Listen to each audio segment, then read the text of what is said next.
მათ, ვინც მე მეოცნებას მიწოდებს, ხოსე მარტის სიტყვებს გავახსენებ. დღევანდელი ოცნება, ხვალინდელი კანონი იქნება.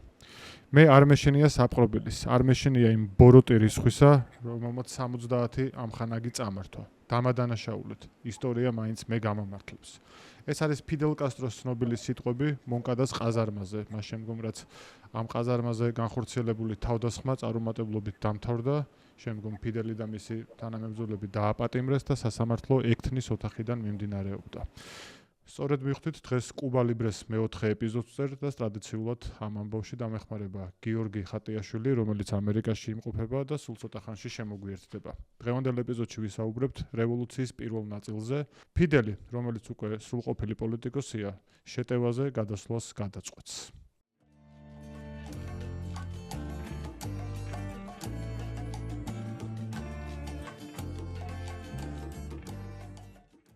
მოგესალმებით. კუბა ლიბრეს პოდკასტს ვაგრძელებთ და მიხარია რომ მეოთხე ეპიზოდზე გადავედით, რომელიც ჩემი აზრით ერთ-ერთი ყველაზე მნიშვნელოვანი არის კუბის რევოლუციის კონტექსტში და როგორც ყოველთვის რევოლუციის გზაზე ჩემთან ერთად იქნება გიორგი ხატიაშვილი, რომელიც ამერიკაში იმყოფება კვლავინდებურად და იქიდან დამეხმარება, უпростоრად ერთმანეთს დავეხმარებით სხვადასხვა საინტერესო ფრაგმენტის გახსენებაში. გიორგი, გამარჯობა, თუ გესმის ჩემი ხმა. სალამი, მოგესალმები, სასიამოვნოა რომ უკვე მეოთხე სერიაზე გადავედით და წარმატებები. მეოთხეზე და ყველაზე მნიშვნელოვანზე მე მგონი. ერთ-ერთ ყველაზე მნიშვნელოვანზე. გიორგი, ხო არ შეახსენებდი ჩვენს სვენელსა და მაყურებელს, სად გავჩერდით ბოლო ეპიზოდზე, იმიტომ რომ იქიდან რაღაც იმაზე მეტი დრო გავიდა, ვიდრე ჩვენ გვსურდა რომ გასულიყო. თუმცა იქამდე სანამ შენ მათ ამ ისტორიას შეახსენებ, მე მოუწოდებ ჩვენს მაყურებლებს, რომ აი ქვემოთ რო არის პატარა ნიშანი, დააჭირონ იმას, ზარს გულისხმობ და გამოიწერონ ჩვენი YouTube-ის არხი. ასევე ვინც გვისმენს, მათ შეუძლიათ Spotify-ზე გამოიწერონ ჩვენი Spotify-ის არხი. Real Politica-ისთვის, როგორც დამოუკიდებელი მედიისთვის, ყოველი ასეთი ერთი subscriber-იც კი მნიშვნელოვანია. მადლობა ამისთვის, მხარდაჭერისთვის. ესე იგი, ჩვენ წინა ეპიზოდში განვიხილეთ კუბის ისტორიის 20 წელიწადი 30-იანი წლებიდან 50-იანების დასაწყისამდე, რაც იყო საკმაოდ ტურბულენტური წლები, როდესაც ხშირად იცვლებოდნენ პრეზიდენტები, როდესაც ბატისტა ჯერ ქვეყნის არაფორმალურ მმართველად ჩამოყალიბდა, შემდეგ 40-44 წლებში ხდება პრეზიდენტი, კუბა იღებს მსოფლიოში ერთ-ერთ ყველაზე დემოკრატიულ და პროგრესულ კონსტიტუციას. ბატისტა ტოვებს თანამდებობას 44 წელს და შემდეგი ორი პრეზიდენტის დროს, ასე ვთქვათ, განგსტერიზმი და კორუფცია კიდევ უფრო აყვავდა კუბაში და 1958 წელს ბატისტა ბრუნდება ქვეყანაში, ხდება კუბის სენატორი და მოკლედ ეს კორუფცია და განგსტერიზმი უკვე ყველა სკელში ამოვიდა და 1952 წლის 10 მარტს, ესე იგი, უსისხლოდ, არავის ასე ვთქვათ არ დაუცვამს და კუბის წინა რეჟიმი, ბატისტა ახდენს სამხედრო გადატრიალებას და ხდება ხელმეორედ, ასე ვთქვათ, კუბის პრეზიდენტი. შეგვიძლია ვთქვათ, რომ აქ სრულდება დემოკრატიული კუბის მოკლე და მცირეხნიანი ისტორია, აქვე სრულდება პრეზიდენტ პრიოს მმართველობა და იწყება ახალი ეტაპი, რომელიც სრულიად უნიკალურია ბევრი თვალსაზრისით, იმ თვალსაზრისითაც, რომ პრინციპში ბატისტას მეორე დაბრუნება, ამ დაბრუნებამ მნიშვნელოვანი როლი შეასრულა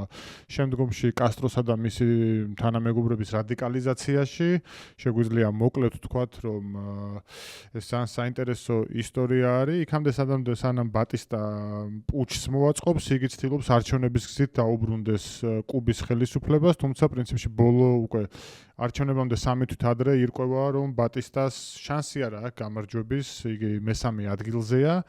და იმ რევოლუციის დაგეგმვის პერიოდში, რომელიც მათ შორის მისი გარემოცვისგანაც იყო ინსპირირებული, ამ პერიოდში იგი ხვდება ახალგაზრდა ფიდელ კასტროს, რომელიც არის იმ დროისთვის პარტია ორთოდოქსების ამომავალი, ასე ვთქვათ, უკვე ამოსული ვარსკვლავი და უკვე მას თავისი რეპუტაცია აქვს.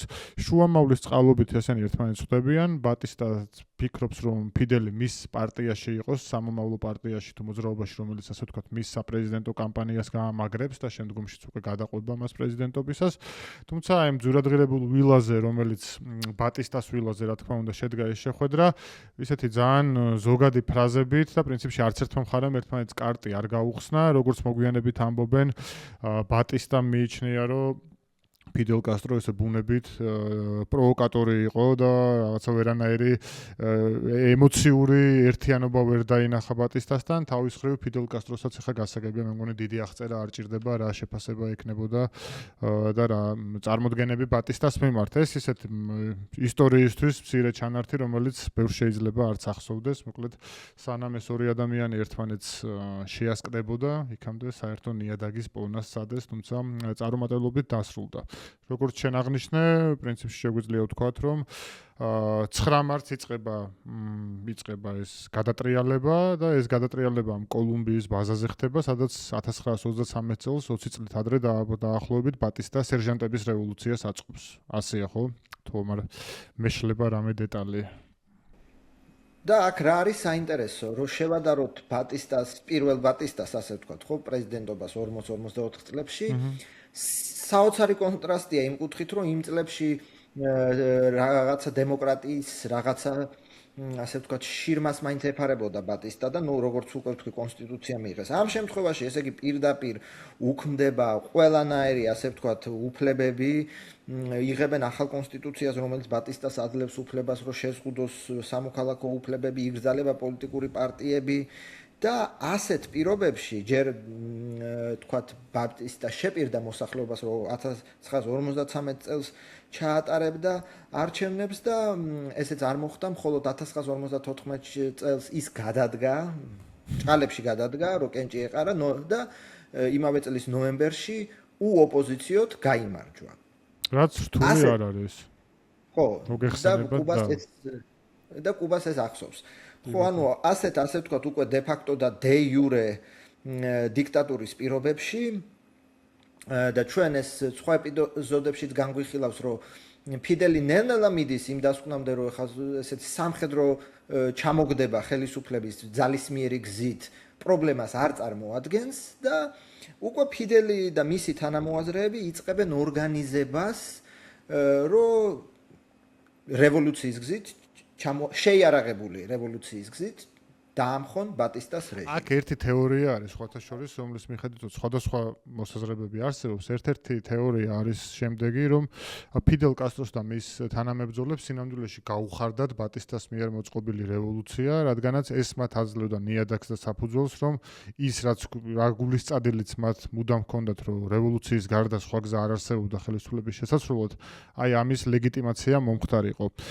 პრინციპში აქ კიდე ერთი ისეთი მომენტი არის, როდესაც ბატისტა ჩაატარებს და წარმატებით დაასრულებს ამ პუჩს, შემდგომ ფიდელი როგორც იურისტი მის წინააღმდეგ შეიტანს სარჩელს და ამ რაღაც სარჩელის საფუძველზე 100 წლამდე შეიძლებოდა ბატისტასთვის ციხის ჩეკის გამოწერა. თუმცა თუ სწორედ მახსოვს მოსამართლე ამბობს ძალიან ისეთ საინტერესო და კომიკურ ფრაზას, რომ ეს კანონები და ბატისტას მიერვე მიღებული 1940 წლის კონსტიტუცია გასაგებიაო, მაგრამ ახლა კანონი არის პუჩიო და ყველაფერი ამას ეფუძნებაო. შესაბამისად, გასაგები არის რა ბედი ეწია ფიდელის მიერ დაორგანიზებულ სარჩელს. ხო, აქ რამდენიმე ესეთი მნიშვნელოვანი მოვლენა ხდება, შეგვიძლია რაც ნიშანდობლივია კუბის ისტორიისთვის, პრინციპში ეს პუჩი ისე მოხდა, რომ დიდი წინააღმდეგობა არ შეხვედრია, როგორც იმდროინდელი ადამიანები წერენ და ამბობენ, გეგონება ჰავანაში არაფერი არ შეცრულაო, business as usual, როგორც იტყვიან, ისე ცხოვრობდა ხალხი იმ დღეს, ბოლომდე ვერც კი გაიგო ხალხმა, რომ გადატრიალება მოხდა. გარდა ამისა, გამოიცანი, რომელი ქვეყნის საელჩოში გაიქცა პრეზიდენტი პრიო მექსიკის და აქაც ერთი ნახევრად კურიოზული მომენტია, რომ მივიდა ნახევარი მინისტრთა კაბინეტი უკვე იქ იყო შესაბამისად. სხდომის ჩატარებაც შეეძლოთ, თუმცა მათი ლეგიტიმაცია უკვე დასასრულს უახლოვდებოდა. აი ეს ამ პერიოდში ასევე უნდა ვთქვათ, რომ პარტიებს ძალიან უჭირთ ოპერირება. ერთის მხრივ ბატისტამ აკრძალა ხომთლიანად განსაკუთრებით აი ამ პუჩის საწყის პერიოდში მათი ფუნქციონირება უკვე პრაქტიკულად არალეგალური იყო. მეორეს მხრივ პარტიებმა არ იციან რა ასე ვთქვათ რეაქცია გააკეთონ ამ პუჩზე. ისინი ამბობენ, რომ რა თქმა უნდა გმობთ და არ ვეთანხმებით და აქ არის ხო ეს ტრადიციული პარტიები, ეს ორთოდოქსები, კომუნისტები შეგვიძლია გავიხსენოთ, ეს ავთენტიკო და ეს ორი პარტია იყო ხო, რომლებიც ანაცვლებდნენ, თუმცა საბოლოო ჯამში თითქოს მათ აი ამ ახალ ალგორითმზე პასუხი არ აქვს და ხდება ერთი საინტერესო მომენტი, რაც ჩემი აზრით არის მნიშვნელოვანი ფიდელ კასტროს ცნობიერების განსაზღვრაში ეს პუჩი ამერიკის შეერთებულმა შტატებმა თუ სწორედ მახსოვს 17 დღეში ცნო ლეგიტიმურად. და ჩვენ გვახსოვს ხო 1923 წლის გადატრიალების შემდგომ აი რამონ გრაუს პირველ 100 დღიანი უბრალოდ სესპადესის 100 დღიანი მთავრობა რო იყო. მაშინ მათ შორის მიზეზი იმისა თუ რატო ჩამოიშალა ის მთავრობა იყო რომ ამერიკიდან არ მოვიდა ასე ვთქვათ მწვანე შუქი. შესაბამისად ფიდელის თავში ამერიკა კიდევ უფრო ხდება ასე ვთქვათ ეს აგრესიული ბუნების ძალა, რომელსაც უნდა რომ დაიპყროს პრინციპში კუბა და მისი ინტერესების ქვეშ მოაქციოს. მე ვფიქრობ, რომ ჩვენი ეპიზოდის ერთ-ერთი მნიშვნელოვანი ნაწილი არის მონკადას ბაზაზე თავდასხმა და ამაზე მე სიამოვნებით დაგითმობ შენ მიკროფონს, თუმცა მაგამდე მივალთ, მინდა ასე ვთქვა, რომ ფიდელის ცხოვრება ამ პროცესში არის საინტერესო. თუ კი იმ პერიოდის ჩანაწერებს გავეცნობით, ჩვენ ნახავთ, რომ მთლიანად არის გადადებული იგი პოლიტიკისთვის. მან ეს რაღაც არაფორმალური ცალკე გადაწყვიტა არაფორმალური მოძრაობის გაკეთება და ეს მოძრაობა ცხოვრობდა როგორც რელიგიური სექტაო, როგორც ამბობენ ამ მოძრაობის თავდაპირველი წევრები, მან აკრძალა დალევა პრაქტიკულად ისე ძალიან მკაცრად აკონტროლებდა გართობაზე, არ ვიცი, კიდევ სხვადასხვა ასე ვთქვათ, ყოფითი ცხოვრებისთვის დამახასიათებელი რაც არის, შეიძლება ამ ბაზიდან გასვლები, არადისციპლინური ასე ვთქვათ, ქმედებები და ნელ-ნელა გადაწყვიტა, რომ საკუთარი ძალებით ეცადა, ასე ვთქვათ, კუბის პოლიტიკაში ფეხის მოკიდება და ახლობით 1 წლის თავზე 1200 კაციანი მოძრაობა ჰქონდა მას გაკეთებული. თუმცა ჰქონდათ ძალიან მნიშვნელოვანი პრობლემა და ამ პრობლემას გამოიცნო, ეს არის უფულობა. არავინ არ ყავდათ ისეთი დონორი, ვინც მას დააფინანსებდა. არსებობს რამდენიმე წერილი, სადაც იგი მამას თხოვს ფულის გამოგზავნას და მამას ამის სურვილი დიდად არც აქვს. პასუხი არის საინტერესო, შენ რო იმუშაო, ბევრი ფული გექნებაო. მაგდენი უნარები გაქვს უკეო და მე რამონი ასესხებს თუ არ ვწდები 500 პესოს თუ აღარ მახსოვს რამდენს. მოკლედ, აი ესეთი სიტუაცია არის და ეს სიტუაცია პრინციპში უკვე ფიდელს ჩვენ ხედავთ დამოუკიდებლად და ფიდელს ჩვენ ხედავთ უკვე კიდევ და კიდევ უფრო მიზანსტრაფულს იმ კონტექსტში, რომ მას ჯერა რომ სამხედრო, ასე ვთქვათ, ძალის გამოყენების გარეშე შეუძლებელი არის რაიმე ცვლილების მიღწევა. სწორედ ასე ჩვენ მივდივართ მონკადას ბაზაზე და ჩემი თხოვნა იქნება პრინციპში რატო არის ეს ბაზა ზოგადად რატო გახდა ესეთი სიმბოლური კუბის ისტორიაში და თავდასხმა რომელიც 26 ივლისს მოხდება, შემდგომ 26 ივლისის მოძრაობა დაერქმევა ხო საერთოდ ფიდელის შემდგომ მოძრაობას. შესაბამისად აქ დიდი სიამოვნებით მეც მოგისმენდი ჩვენი მაყურებლებისა და მსმენელების არ იყოს და ხანდახან ჩაგერთვები კიდეც. ესე იგი, მონკადას ბაზაზე თავდასხმა გადაწყდა იმ მიზეზით, რომ გაეტაცათ იარაღი და შემდეგ ორიენტეს პროვინციაში დაეწყოთ შეიარაღებული რევოლუცია აჯანყება, ხო? ეს ორიენტეს პროვინცია არის ის პროვინცია, სადაც ესე იგი ყველა კუბის განმათავისუფლებელი ომი და ესე ვთქვათ რევოლუცია იწყებოდა ხოლმე და ასევე მონკადაც ხო ეს სახელი ჩვენ ვახსენეთ, ეს იყო ასე ვთქვათ ესეთი გმირი ეს კუბის ადრეული წლების და ამიტომაც დაერქვა, ხო? სამხედრო ბაზას. ფათაშორის მაგაზე ბექა ყობახიძე მომწერა, რომ უტუ მიქავა უფრო ისეთიო, რა ქვია, კონტროვერსიული ადამიანი იყო, ვიდრე ბატონი მონკადაო, ისე მოისმინა ჩვენი ეპიზოდიდან. გამახსენდა ისე კუბის უტუ მიქავა, რომ უწოდე გილერმო მონკადას. ნუ ისტორიაში ცოტა არის ადამიანი, ვინც ასე ვთქვათ, კონტროვერსიული არ ყოფილა, ხო და ნუ ჩაიშალა რა თქმა უნდა ეს თავდასხმა 26 ივლისს და შემდეგ უკვე ამ ფიდელის მოძრაობა 26 ივლისის სახელწოდებას იღებს, იმიტომ რომ თქვა 11-ზე იყვნენ, ასე ვთქვათ, ხო, საქართველოს ისტორიისთვის ცნობილი პასაჟი 11-ზე და ესე იგი შენი არა კითხვა მქონდა პრინციპში რომ აი შენი აზრით ეს არისო ძალიან ნაიური ფიქრი ზოგადად მონკადას ირგვლივ რაც მოხდა ფიდელის მიერ და მე შეგვიძლია კიდევ უფრო მეტად განუმარტოთ ხო რაც ხო ნუ რა თქმა უნდა ეს იყო რაღაცა რომანტიზმს დავარქმევთ თუ ალბათ მოლოდინი იყო რომ ჯარისკაცები წინააღმდეგობას არ გაგვიწევენ ან რადგანაც უეცარი თავდასხმა იქნება გავიმარჯვებთ ან და საკუთარ სიმართლეში აბსოლუტური და შეუმცდარი დარწმუნებულობა. ეს ახლა ყველა რევოლუციონერს ახასიათებს. იმიტომ რომ სხვა ახლა რა გაგადა შემდეგ მოვყვებით ხო რა გაგაძლებინებს ახლა ჯუნგლებში და ბოლოს 10 კაცი რო დარჩები და ასე შემდეგ. ეს საკუთარ თავში აბსოლუტური ჭეშმარიტი და შეუმცდარი დარწმუნებულობა. მონკადას ამბავი, აი მაგის კარგი გამოხატულებაა, შენ ძალიან სწორად თქვი, რომ მოულოდნელობა იყო მისი ერთ-ერთი გეგმა, რაც უნდოდა რომ გაეკეთებინა და მეორე იყო ეს მოულოდნელობის ეფექტი და ასე ვთქვათ, გარნიზონის აღება ინსპირირებული იყო რამდენადაც მახსოვს საფრანგეთის რევოლუციიდან, იგი ფიქრობდა, რომ ამ ტაქტიკით შეიძლებოდა ასე ვთქვათ ბატისტას ხელისუფლების ჩამოშლის დაწყება და გარდა ამისა მან 26 ივლისი შეარჩია, იმიტომ რომ მაგ დღეს არის და იფიქრა, რომ მონკადას ბაზას ზოგადად იცავდა 400 ადამიანი და მან იფიქრა, რომ ეს ხალხი დალევდა სახში წავიდოდა ცოლებთან, საყვარლებთან, ბავშვებთან, არ ვიცი, ყველას თავის გზა აქვს და რაღაცას მონახავდა, თუმცა მოხდა აქ მეორე უბედურება იმის ნაცვლად, რომ ეს ხალხი სახში წასულიყო ყველა სხვა ჯარისკაცებთან ერთად პირიქით ბაზაში მოიყარეს თავი და იქ ბევრი დეტალური განხილვა არის, ერთი ნაკადი შევა მონკადას ბაზაში, დანარჩენები ვერ შევლენ და იქ დახვდებათ სამჯერ მეტი ადამიანი, ვიდრე ეს იყო გათვალისწინებული და საბოლოო ჯამში როგორც შენ აღნიშნე ჩაიშლება ეს ოპერაცია და საკმაოდ ტრაგიკულად წარიმართება. მე დაკავებები და ცემატყება იყო ძალიან სერიოზული საკითხი. თუმცა ეხლა ის არის რა ქვია, მივალთ მაგამდეც. ფიდელი ისტორიის კაი სტუდენტი იყო, მას უნდა ცოდნოდა, რომ ეხლა ბასტილია 90% ცარიელი ციხე იყო, რომელსაც რაღაც 4 თუ 5 კაცი იცავდა და საიმპატიმარი იყო, თუ არ ვწდები და ამის მონკადა იყო კბილებამდე შეარაღებული ბაზა, სადაც თუ არ დაახლოებით 60 ესე იგი კაცი დაიჭირეს, აწამეს და დახვრიტეს. იქ სხვები გაიქცნენ. ფიდელი დაიჭირეს, თუმცა ფიდელს გაუმართლა, ჯერ გაიქცა ფიდელი და მერე დაიჭირეს. წეში დაიჭირეს, მერე ხო მამაომ და იმას ხნა რა ქვია, მამაოს დახმარებით დაიჭირეს მისი მთელი დანაყოფი. იმან თხოვა გარედან ასე ვთქვათ. იმაში გაუმართლა, რომ ვინც დაიჭირა, ის პოლიციელი არ ემხრობოდა წამებას. შესაბამისად ფიდელი არ უწამებიათ, პირდაპირ გადაიყვანეს განყოფილებაში.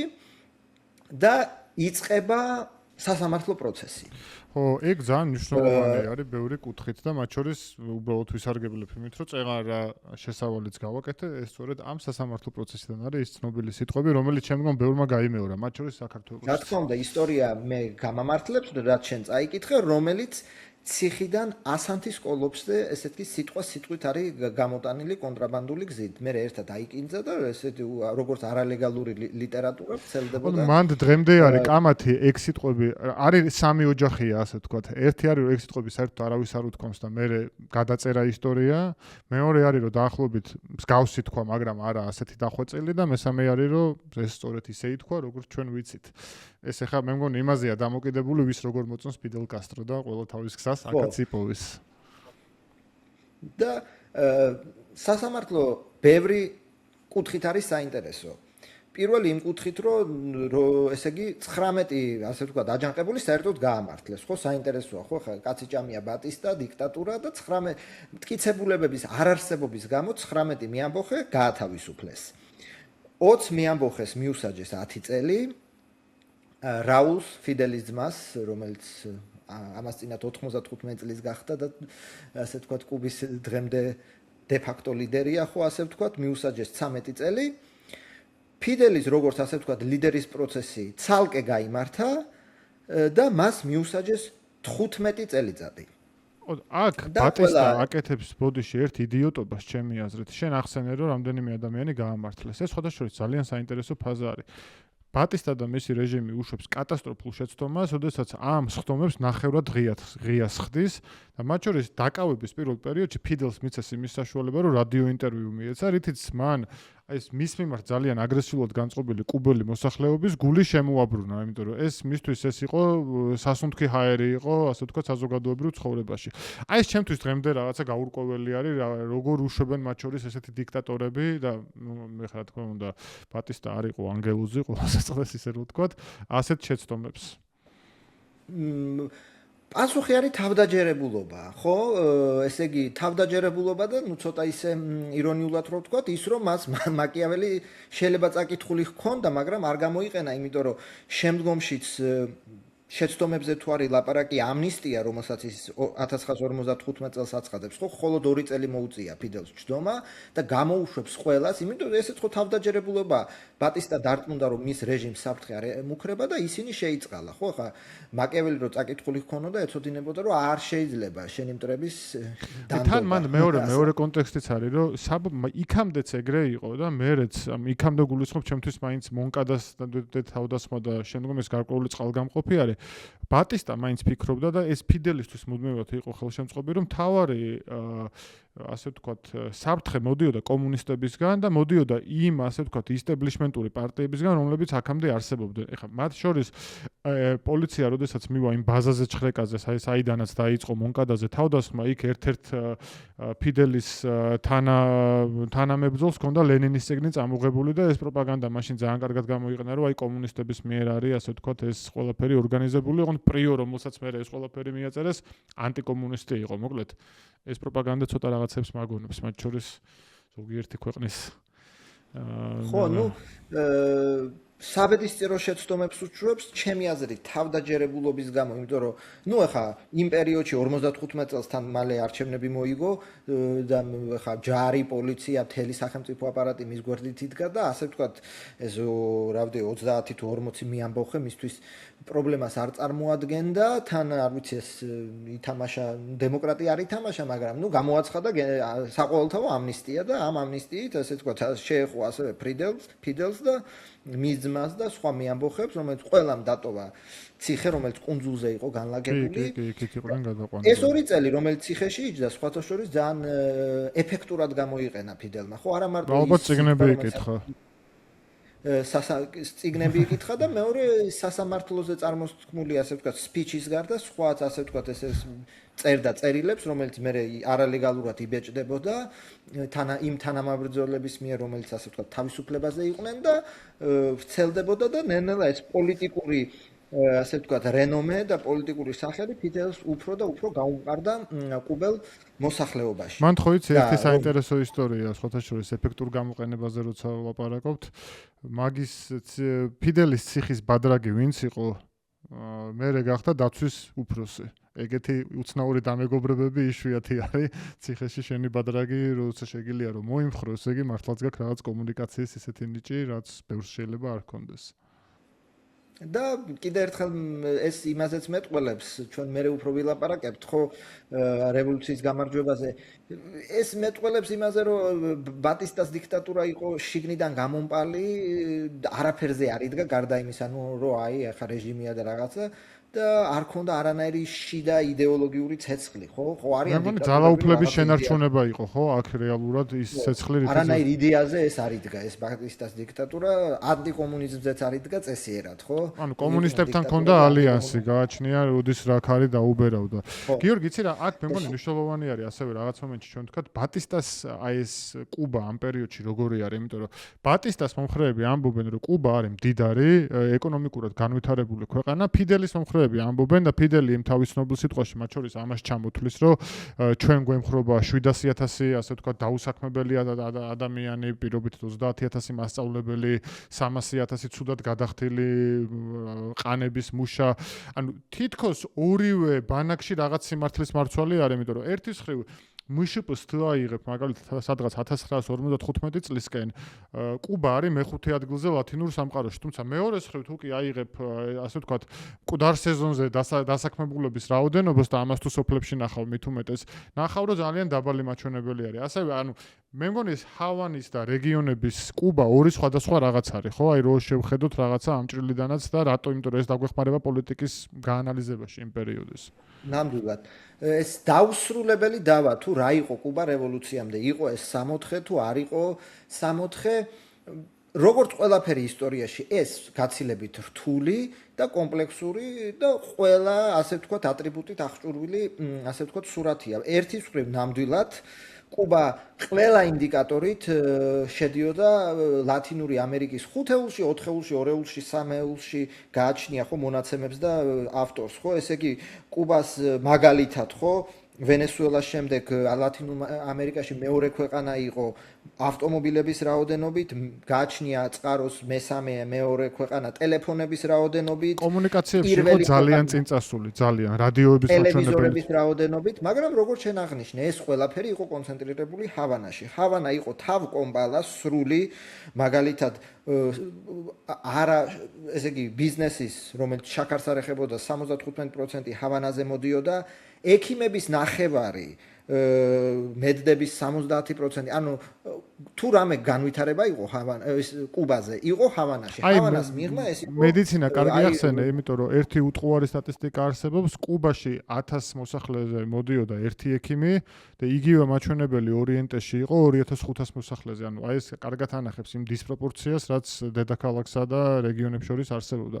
ამიტომ რაღაც თვალსაზრისით მე მგონი ორივე ბანაკი მართალია და ორივე ბანაკის მხრიდან შეგიძლია ამოიკითხო, ასე ვთქვათ, ის გააჩნია საცხოვრებ. ხო, დღეს თუ ცხოვრობ მაგალითად თბილისში და დადიხარ რომელიმე ფეშენებელურ კაფეში, შენთვის საქართველოს სხვა არის, თუ ცხოვრობ რეგიონის რომელიმე ყველაზე გაჭირვებულ ნაწილში, შენთვის საქართველოს სხვა არის. მე მგონი ეს რაღაცა ორმაგი ცხოვრებაა კუბაზეც. ეს იყო მზარდი, მაგრამ კატასტროფულად უთანასწორო სახელმწიფო, ხო? რითაც ამაყობს თქვათ კუბის რევოლუცია წიგნიერების მაჩვენებელი, რომელიც კი ბატონო 100%-მდე გაიზარდა. მაგრამ 1953 წლის აღწერით, ხო, კუბის მოსახლეობის 24%-მა არ იცოდა წერა-კითხვა. დიდად ჟღერს, მაგრამ მეორე მხრივ კუბა იყო ლათინურ ამერიკაში მეოთხე ქვეყანა წიგნიერების მიხედვით. კიდევ ერთხელ კონტექსტში უნდა დავინახოთ, ხო? ამ კუთხით 76%-მა იცოდა წერა-კითხვა და კი ბატონო ფიდელის დროს ეს 100%-მდე გაიზარდა. შესაბამისად ეს იყო, როგორც უკვე აღვნიშნეთ, საოცრად უთანასწორო ქვეყანა, მაგრამ კონტექსტ თუ ავიღებთ, შედიოდა 4-ში, 3-ში, შემოსავლითაც კი შედიოდა, რომელიც რა თქმა უნდა ესე იგი 10%-ს მიქონდა სახში 40-50% შემოსავლის, მაგრამ შედიოდა ლათინური ამერიკის, ესე იგი 3-ში, 4-ში. აი ესეთი მოცემულობა და შესაბამისად ის ფიდელის მესიჯიც, რა თქმა უნდა, ხალხში, ასე ვთქვათ, პოვებდა გამოხმაურებას, იმიტომ რომ კი ბატონო, ახლა ძალიან კაია თუ სოფლიო ლათინურ ამერიკაში ტელევიზორების რაოდენობით პირველ ადგილზე ხარ, მაგრამ მეორე მხრივ, ესე იგი, რაღაცა 40% მოსახლეობის, რომელსაც სკოლაში წასვლა უწევდა, სკოლაში არ დადიოდა. საჯარო განათლება კატასტროფულ დღეში იყო. ასევე მიუხედავად იმისა, რომ თავად ბატისტა იყო, ასე ვთქვათ, მულტირასობრივი წარმომავლობის ადამიანი, რასობრივი პრობლემაც იდგა კუბაში, ჩვენ ვახსენეთ აზიური პრობლემა ამ კონტექსტში. მოკლედ შეგვიძლია ვთქვათ, რომ პინოს კუნძულიდან, სადაც იყო ეს ციხე, ამ ვითარებაში, ამ კონტექსტში ტოვებს, ხო? ფიდელიც. ამ კონტექსტში და მე ასევე მინდა კითხვა, აი ეს შეგვიძლია ვთქვათ, რომ აი ამ რევოლუციის ნაწილის ეს პირველი ნაწილი არის, მეორე ნაწილს გავაგზავნებ შემდგომში. აი შენ რას გეუბნება ეს მონკადას ისტორია? და ასევე რაღაცა დასასრული როგორი იყო ამ ყველაფრის სანამ მექსიკაში აი გადავა ფიდელ კასტრო, აი იმიტომ რომ მონკადა საბოლოო ჯამში არის ძალიან მნიშვნელოვანი, ასე ვთქვათ, ფრაგმენტი კუბისა და ფიდელის ცხოვრებაში და შემდგომ მეც ერთი ორ სიტყვას ვიტყვი ამაზე. მონკადა ეს არის, ისტორიოგრაფიულად ხო, ესე იგი დასაწყისი, როგორც უკვე აღვნიშნეთ 26 ივლისის მოძრაობა დაირქვეს 26 ივლისის საპატივცემულოდ, ეს არის ესე ვთქვათ სასტარტო წერტილი. რა დასკვნები გამოიტანა ფიდელმა? პირველ რიგში ალბათ ის დასკვნა, ყოველ შემთხვევაში ის დასკვნა, რომ ბატისტა უფრო ძლიერია და ან დავნებდე, ან ვერ მოვუგებ, ეს დასკვნა მას არ გამოუტანია, იმიტომ რომ ვიცით ჩვენ როგორც კი ტოვებს ციხეს, თქვათ მაისში გამოვიდა ამნისტიით და ივლისში ის უკვე მიემგზავრება მექსიკაში, ეს მექსიკა საბედისწერო ქვეყანაა კუბის ისტორიაში, რომ მოამზადოს შემდეგი სამხედრო რევოლუციური ამბოხება. ამ შემთხვევაში არის რომ მექსიკაში თქვათ გაიარონ ვარჯიში ტრეინინგი და შემდეგ თქვათ დესანტირება მოხდეს კუბაში. შესაბამისად დასკვნა გამოიტანა, რომ ეს იყო დროებითი უკან დახევა, ან რომ რეჟიმმა ერთი ბრძოლა მომიგო, მაგრამ ომს მე მოვიგებ. ყოველ შემთხვევაში არც ციხეს, არც ამ შემთხვევაში არ გაუტეხია მისი ესე ვთქვათ შემართება არ გაუტეხავს საერთოდ. მე ვფიქრობ, რომ მეც პრინციპში შემიძლია ვთქვა, რომ დაგეთანხმო, მეტიც მე მგონია, რომ საერთოდ არ ფიქრობს ის გარდაცვლილი თანამებრძოლებისა, რომ მონკადა იყო შეცდომა, ვინაიდან ციხიდანაც თუკი მიწერილ მოწერილს ჩავხედავთ, ამბობს, რომ იგი ამაყობს ამითი, იგი მუდმივად ხაზს უსვამს, რომ ეს სურო ფიდელი და მისი თანამებრძოლები მოეკლათ, კუბელ ხალხს მიცემდა იმის მაგალითს, რომ კუბის მოსახლეობიდან ამოზრდილი პოლიტიკოსები შეეცადნენ კუბის გათავისუფლებას და აი ამ ჩირაღდან სხვა ადამიანები გადაიბარებენ კიდევ უფრო სწრაფად ვიდრე ეს აქამდე შეიძლებოდა. აქ ასევე ერთი მცირე დეტალი არის ის, რომ ნაიურობა, როდესაც ვახსენე, იგი იმდენად თავდაჯერებული იყო, რომ მონკადას ბაზას აიღებდა, წინასწარ ჩაწერა რადიო მიმართვა, სადაც საინტერესოა ეს ადამიანიც ნატი რეუელტა არის ესეთი ადამიანი, მისი საყვარელი ფიდელს ბევრი საყვარელი ყავდა, თუმცა ეს ადამიანი მე მგონი ჩემი აზრით მაინც არის ის, ვინც ყველაზე მეტად უყვარდა, მათ შორის სოულზე მეტადაც კი და ერთად არჩევენ რა სიმღერა ჭალებში დღევანდელი თანამედროვენი თუ თქვა დაადონ, ამ იმას რა ქვია გამოსვლას, ბოლოს ბეთჰოვენს შეარჩევენ, ასევე არის ედუარდო ჩიბასის ბოლო გამოსვლის ფრაგმენტი ამ ასე ვთქვათ ჩანაწერში. მოკლედ იგი ემზადება ასე ვთქვათ აი მონკადას ბაზის დროს ემზადება რომ მოახდინოს იგივე რაც 1923 წელს მოხდა. ეს თავისთავად ცხადია არ განხორციელდა როგორც შენ ახსენე, თუმცა ნაცვლად იმისა რომ დანებებული იყო პირიქით უფრო მეტად დაინახა ერთის მხრივ არმიის სისუსტე, მეორეს მხრივ ის რომ თუკი ამ რეზისტენს გააგრძელებს შესაძლებელია იარაღის ძალით გამარჯვება და ამ პერიოდში შეიძლება ასევე ითქვას რომ ღიად არა, იმიტომ რომ იცის რომ ეს წამგებიანია, მაგრამ ფარულად გარკვეული ტიპის სიმპათიები თუ არა, აი პულზე ხელის დადება კომუნისტებთან აქ. ეს შემდგომ ნელა ვითარდება, შემდგომ უფრო მეტ წაიკითხავს ლენინს, მარკს, ენგელს, ამას ციხეში კითხულობდა და სწორედ აი ამ ვითარებაში პრინციპში შეგვიძლია ვთქვათ, რომ იგი მექსიკაში გაემგზავრება, ხო? და ნელ-ნელა შეგვიძლია აქ ჩვენი ეპიზოდის ეს ნაწილიც დავასრულოთ. კი ბატონო, 1955 წლის 7 ივლისს კასტრო მიემგზავრება მექსიკაში, რათა მოამზადოს მორიგი შეიარაღებული აჯანყება. და რატომ უნდა უყუროთ ჩვენ შემდგომ ეპიზოდს, ან მოусმინოთ, იმიტომ რომ მექსიკაში ფიდელ კასტრო გაიცნობს ერნესტო გევარას, რომელიც უკვე არის გამოცდილი კონსპირატორი და მებრძოლი, რომელსაც სამხრეთ ამერიკაში მსგავსი გამოცდილება მიღებული აქვს. მექსიკიდან კასტრო ბრუნდება კუბაში და საბოლოო ჯამში ეს მისი დაბრუნება დაგვირგვინდება გამარჯვებით. პარადოქსი იქნება ის, რომ რაღაც მომენტში მის 300 კაციან რაზმს 10,000-იანი კუბის არმია დასდევს.